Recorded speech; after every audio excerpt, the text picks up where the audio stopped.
You might need your template to behave a certain way, something very specific to your use case. This type of behavior is referred to as logic. You can identify that very quickly. It starts with, when I perform a certain action, then this happens. Now, how do we add logic? There's two ways. We can write code, or we can prompt it with GraFx Genie or AI Assistant. It will write the code for us in the background.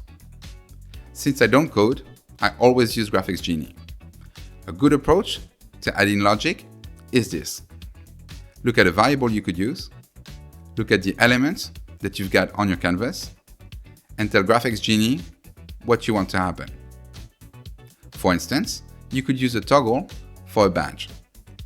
We've got a toggle variable, we've got a limited time only badge.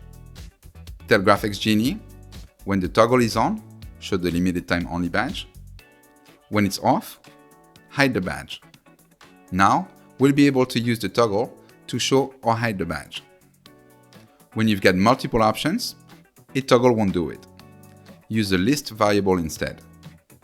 For instance, we want to display a specific headline for each service.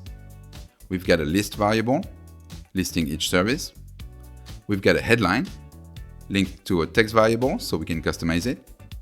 Tell GraFx Genie, change the headline according to the service selected.